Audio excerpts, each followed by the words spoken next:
I want to bring in NBC's Garrett Haake in Washington. Brendan Buck worked for two Republican House speakers, John Boehner and Paul Ryan. Eugene Daniels is Politico's White House correspondent, co-author of Playbook, and an MSNBC political contributor.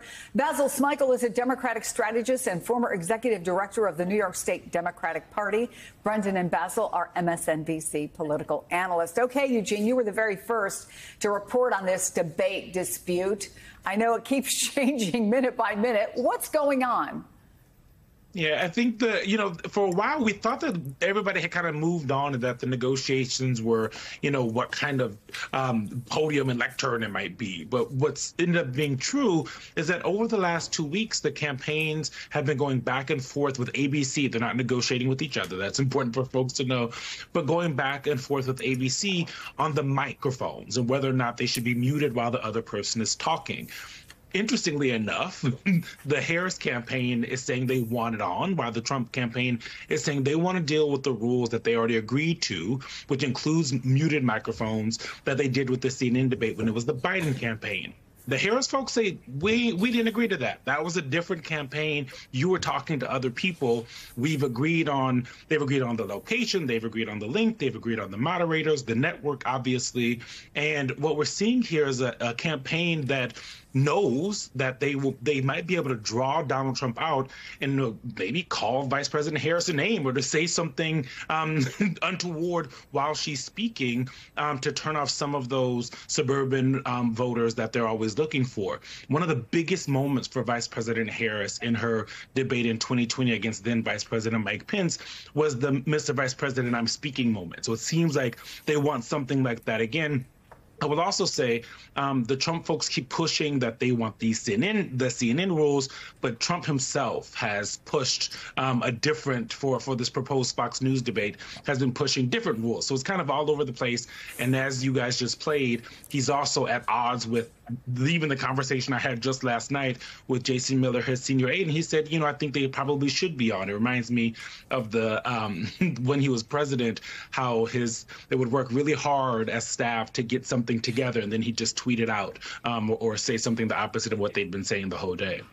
Basil, how do we get here? Mic on, mic off. Whose advantage it's to? Whose disadvantage it's to?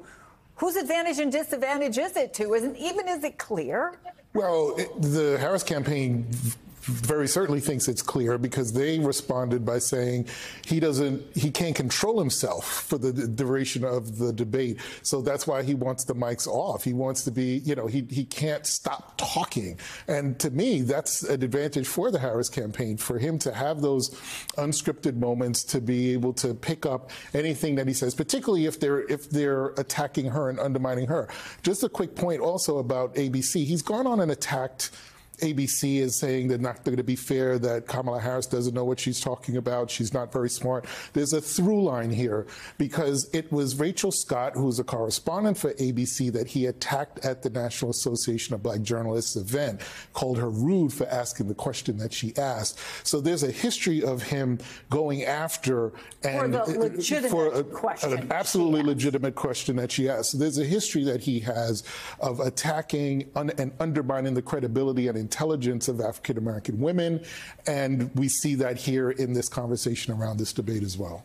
Brendan, I'm glad to see that you seem to be sitting down, because I'm sure that you have been shocked to your core by the idea that Trump and his campaign might not be on the same page.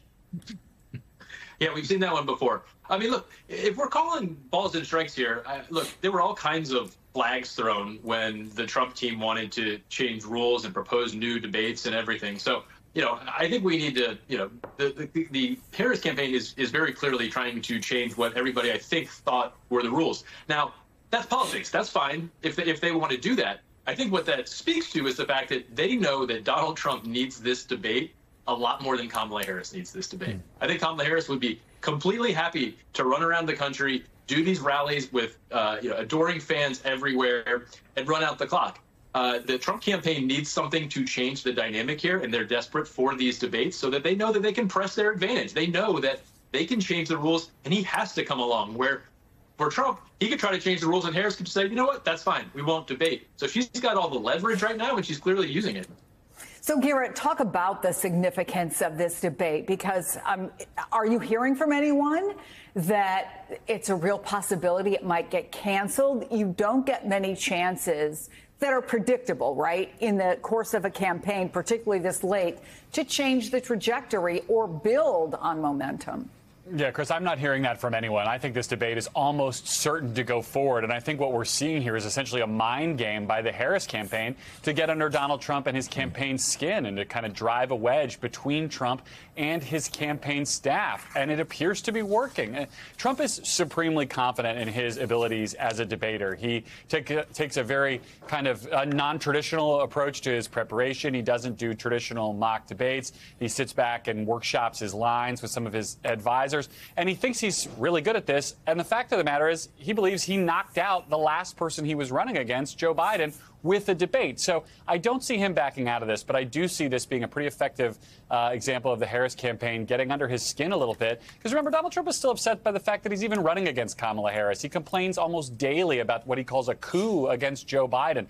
The whole process has unnerved him a little bit. It has ruffled his feathers in some significant way. And if the Harris campaign keeps poking at that, they're going to keep generating these kinds of headlines and these kind of conversations. And on the issue of the mics specifically, I think, Eugene touched on it. I think the only thing that anybody, if you poll people, remember from the VP debate in 2020 was the "I'm speaking now" line from the vice president and the fly on Mike Pence's head. And the fly could be the next element in this debate because both campaigns want to keep talking about this, hype this thing up before September 10th. Well, maybe they'll put mosquito zappers out. But Basil, I want to ask you about what we heard from James Carville. And he always is very colorful, but he is warning that Trump may be stronger than what we've seen over the last several weeks might indicate. Is he right? He is right. Remember in 2016 when a lot of folks were discounting Donald Trump and saying there's no way that Hillary Clinton can lose. And I remember like 2 to 3 months outside of the election, I started to see all these big Trump signs in parts of New York State, for example, and other places. I didn't expect them before. Signs don't vote, but it is a sign of intensity and interest. And so there are a lot of Trump supporters that are probably just there, not talking, not engaging, but will go out there and vote for Donald Trump. So we always have to be mindful of that. But I am heartened by the fact that we saw a lot of members of the Senate who are running for re-election at the DNC show up, actually, to be next to Kamala Harris and be a part of that. So I do think in states where you have really strong Senate candidates in places like New York and California that need Democrats to win to take back the House, that there are candidates and parties that are feeling more emboldened now because of the kind of enthusiasm that we've seen in the last month. But I would also say of that over $500 million that they've raised, I'd love to see most of that go on the street and not just in TV ads, because it will still be a very, very close race. And her biggest task is to keep that momentum for the next 2 months.